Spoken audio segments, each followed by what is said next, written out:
Il est 13 h, bonjour, nous sommes jeudi 4 avril, bienvenue aux nouvelles.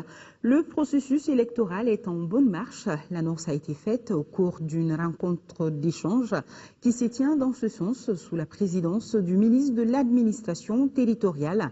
Elle porte sur l'introduction de la biométrie dans la gestion des activités électorales d'une part et d'autre part sur le contexte sécuritaire particulier dans lequel se préparent ces élections. Compte rendu Moïse Traoré. Est réversible. La CENI et la DGE font partie des structures impliquées dans son organisation. C'est ensemble que nous allons réussir ce processus électoral. Il n'est pas question d'aller autrement. C'est en équipe soudée que nous allons pour organiser. Nous avons déjà commencé à organiser. En fait, le mois de juillet ne doit être que la fin d'un processus. À côté des différentes structures, le personnel de commandement, dont une quarantaine de préfets, prennent part aux échanges. Le contexte particulier avec la situation sécuritaire dans une partie du pays exige une stratégie adaptée. Le contexte est défini aussi par l'introduction de la biométrie dans la gestion de nos activités électorales.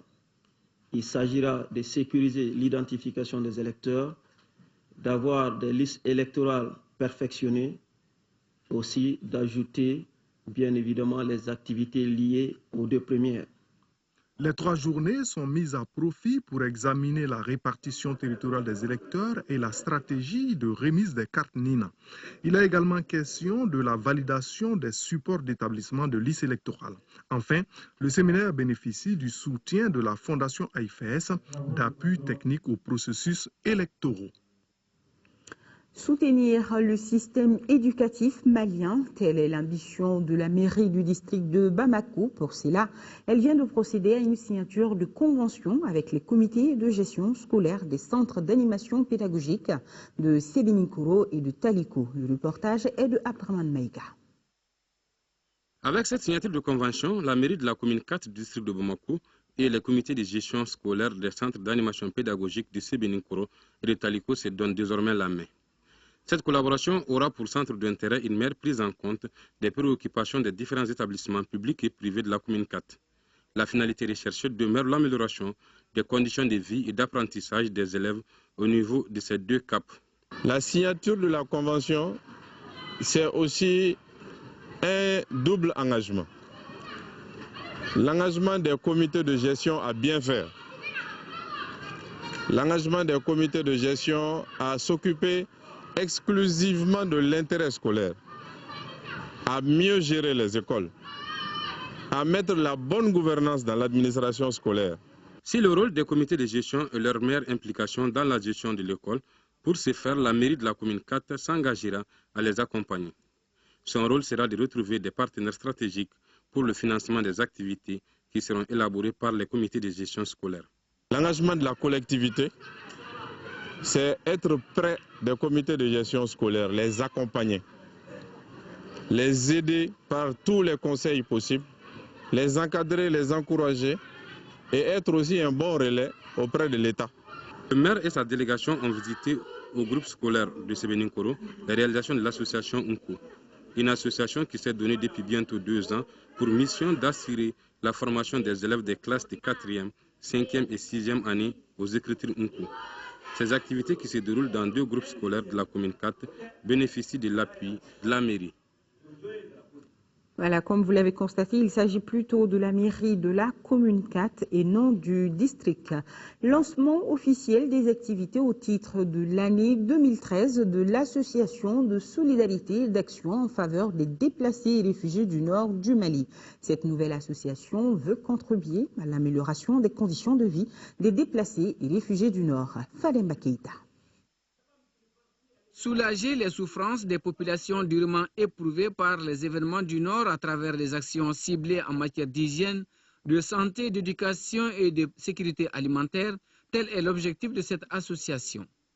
Pour la mise en œuvre de son plan d'action, l'association de solidarité et d'action en faveur des déplacés et réfugiés du Nord Mali compte notamment sur l'appui technique et financier des collectivités territoriales, de la société civile, des organisations socio-professionnelles et non gouvernementales. La présente rencontre rappelle les fortes traditions du peuple malien, visant à rechercher dans l'unité, la concorde et la sérénité les solutions aux problèmes qui peuvent entraver sa marche vers le progrès matériel et moral dans un espace qui appartient à chacun et à tous. Le président d'honneur de cette association ouverte à tous sans discrimination s'engage à soutenir l'initiative.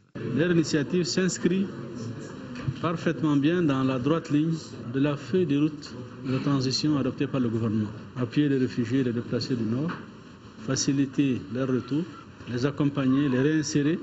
Je crois que c'est un objectif très noble. Dans le plan d'action 2013, les activités à réaliser s'effectueront par trimestre. Parmi celles-ci, on peut citer l'organisation des campagnes régulières de sensibilisation sur la paix et la cohésion sociale, achat et distribution de matériel didactique et scolaire, des kits d'hygiène et d'assainissement et des plaidoyers pour la réinsertion socio-économique des déplacés et réfugiés. Une mission Direction nationale de l'agriculture, Direction générale des douanes et regroupement des professionnels des produits phytosanitaires Mali était mardi à Sikasso. Objectif, échanger avec les acteurs impliqués dans la prévention de l'introduction illégale des produits phytosanitaires non homologués. Le RTM Sikasso, le reportage de Daouda Diakité.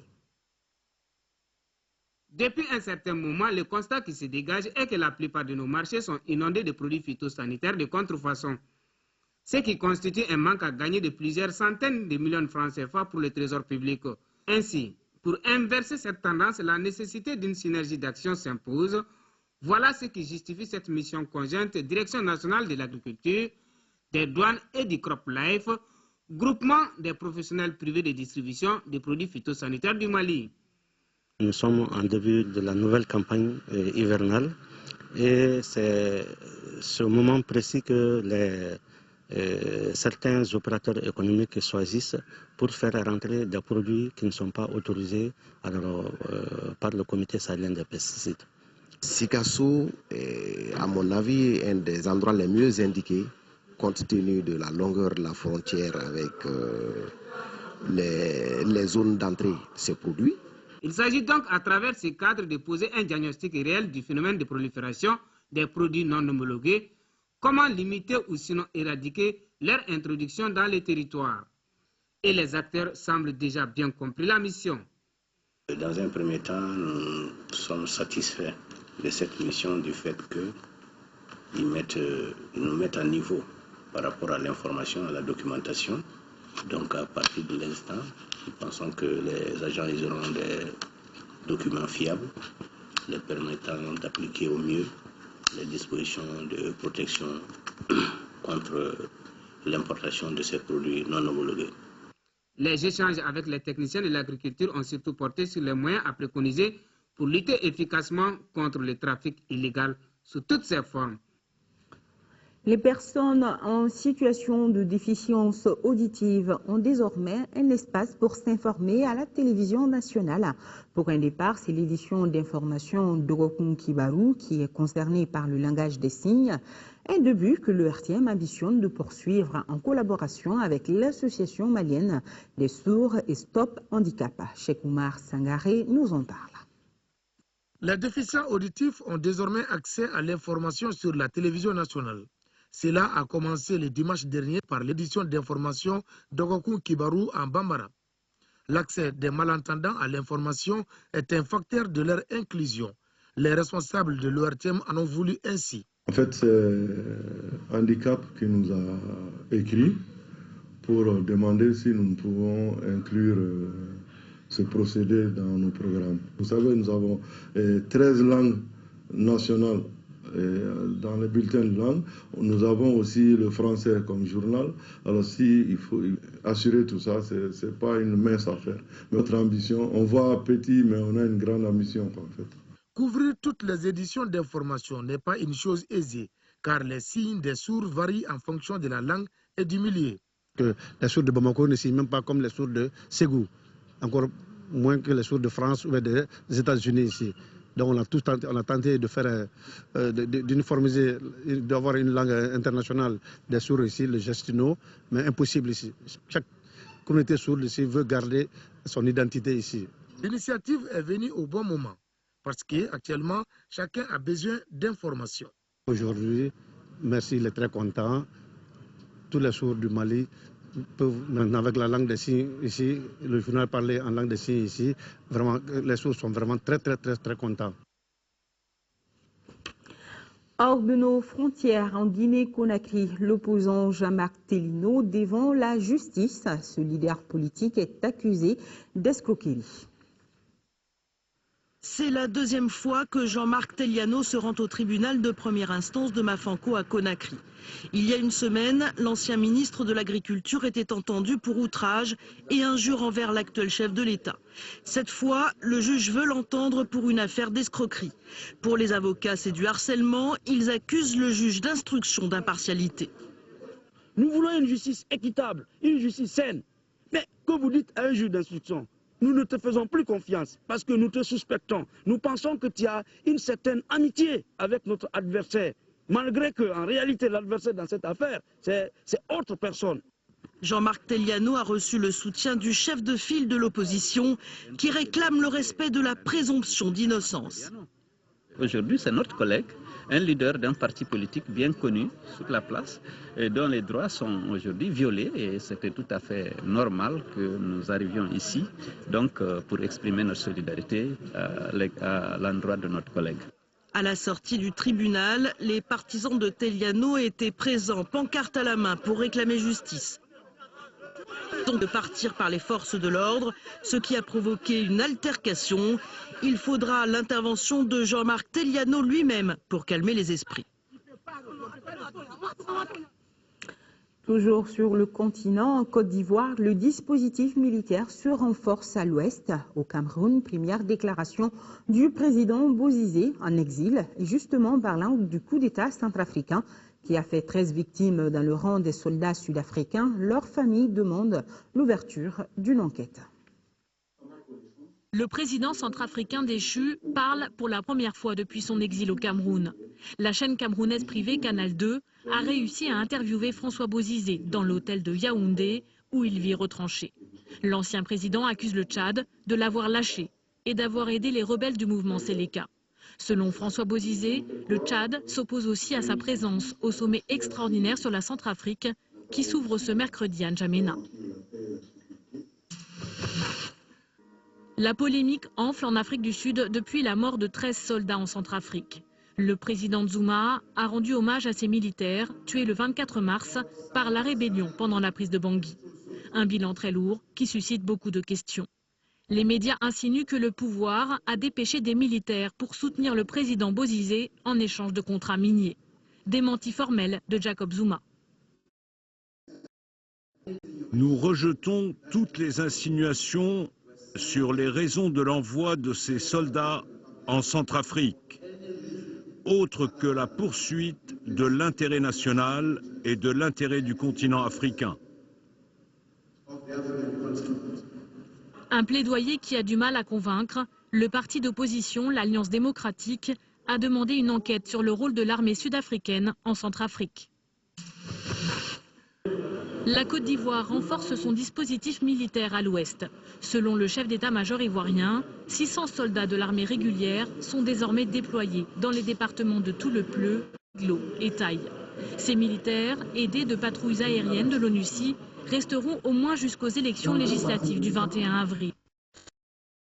Les Ivoiriens confrontés récemment à plusieurs attaques meurtrières. Pascal Simbikangwa est le premier Rwandais renvoyé devant la justice française pour complicité de génocide. Cet ancien capitaine de l'armée rwandaise a été arrêté à Mayotte en 2008. Handicapé depuis un accident de la route, il est présenté comme un membre de l'Akazu, cellule Hutu de planification du génocide rwandais.